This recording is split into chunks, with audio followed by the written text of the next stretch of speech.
NATO के बाद Europe ने अब ट्रंप को झटका दे दिया है। यूरोप ने ट्रंप के प्रस्ताव को ठुकराते हुए जंग में शामिल होने से साफ इनकार कर दिया। इधर ईरान ने क्लस्टर बम से तेल अवीव पर जबरदस्त हमला किया है और इसमें खबर आ रही है 4 लोगों की मौत हो गई है।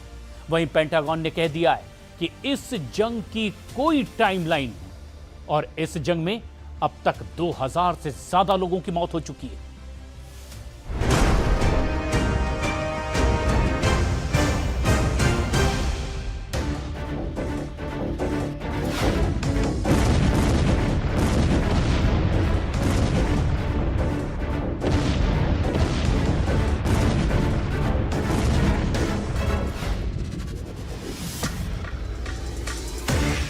स्ट्रेट ऑफ हॉर्मुज दुनिया का सबसे अहम तेल गलियारा।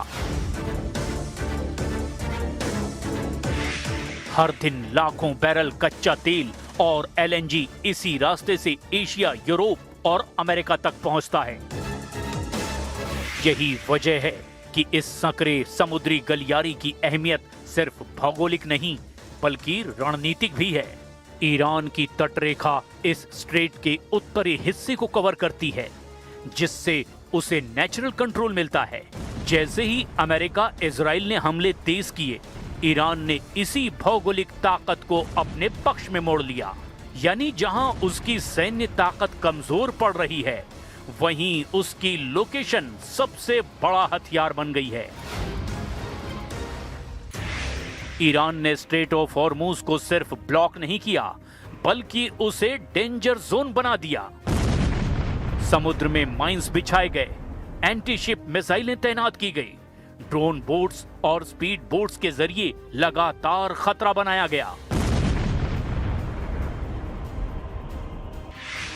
हर गुजरते जहाज को अब रिस्क का सामना करना पड़ रहा है। नतीजा, अंतर्राष्ट्रीय शिपिंग कंपनियां पीछे हटने लगी हैं। बीमा प्रीमियम आसमान छू गया है और कई टैंकरों ने रास्ता बदल दिया है। यानी बिना पूरी तरह बंद किए ही ईरान ने इस रास्ते को इतना खतरनाक बना दिया है कि दुनिया की सप्लाई चेन खुद ब खुद टूट गई है। यहीं से शुरू होता है असली खेल, इकोनॉमिक वॉरफेयर। जैसे ही हॉर्मुज पर खतरा बढ़ा, ग्लोबल ऑयल मार्केट में उथल-पुथल मच गई। कीमतें तेजी से बढ़ी और दुनिया की बड़ी अर्थव्यवस्थाएं दबाव में आ गई। ईरान जानता है वो सीधे अमेरिका से सैन्य मुकाबले में कमजोर है, लेकिन तेल की कीमतों के जरिए वो पूरी दुनिया को प्रभावित कर सकता है। यही वजह है कि उसने इस स्ट्रेट को एक इकोनॉमिक लीवर में बदल दिया है। अब हर दिन की देरी, हर टैंकर की रुकावट सीधे ग्लोबल इकोनॉमी को झटका दे रही है। अमेरिका ने जवाब में नौसेना तैनात कर दी है, माइंस हटाने की कोशिश की और एयर स्ट्राइक भी तेज कर दी है। लेकिन हॉर्मुज का भूगोल ईरान के पक्ष में है। संकरी जलधारा, पास के ईरानी तट और छिपे हुए लॉन्च पॉइंट, ये सब मिलकर ईरान को गेट कीपर बना देते हैं। कई देशों को अब अपने जहाज निकालने के लिए ईरान से अप्रत्यक्ष अनुमति लेनी पड़ रही है। यही वो स्थिति है जहां एक क्षेत्रीय ताकत सुपर पावर को चुनौती दे रही है। सीधे युद्ध में नहीं बल्कि कंट्रोल के खेल में। स्ट्रेट ऑफ हॉर्मुज अब ईरान का लास्ट कार्ड नहीं बल्कि स्मार्टेस्ट कार्ड बन चुका है। बिना न्यूक्लियर हथियार इस्तेमाल किए उसने दुनिया की सबसे बड़ी कमजोर नस पकड़ ली है, ऊर्जा सप्लाई। अगर ये संकट लंबा चलता है तो इसका असर हर देश, हर बाजार और हर आम आदमी तक पहुंचेगा।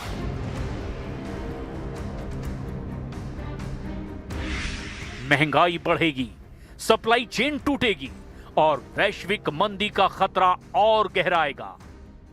ईरान ने अपनी भौगोलिक स्थिति को हथियार बनाकर इस जंग में एक नया मोर्चा खोल दिया है, जो शायद सबसे ज्यादा खतरनाक है। क्योंकि जैसे जैसे तेल की कीमतें बढ़ेंगी, हाहाकार और मचेगा। ईरान ने कच्चे तेल को $200 प्रति बैरल के पार ले जाने की धमकी दे रखी है। इसीलिए अमेरिका सहयोगियों से अपील कर रहा है कि हॉर्मुज से बारूदी सुरंग हटाने के लिए सभी देश एकजुट होकर ईरान पर हमला करें। लेकिन जवाब में नेटो और यूरोपीय देशों ने ट्रंप को सीधे नो कह दिया है। ब्रिटेन, फ्रांस और जर्मनी जैसे देशों ने साफ कह दिया है, ये हमारा युद्ध नहीं है। अमेरिका ने जिस सैन्य गठबंधन को बनाया, जो उसके इशारे पर चलता रहा, उसने भी ईरान युद्ध में साथ देने से मना कर दिया है। इससे बढ़ के ट्रंप ने नेटो को भी फटकार लगाई है। He's lucky I exist. That's all I can say. Because if you're going to allow countries that are sick and demented, and they are demented, to have nuclear weapons, everybody in the whole world should be very thankful. And I'm disappointed in NATO, very disappointed. I'm disappointed in a couple of other countries too. But they should be very thankful that this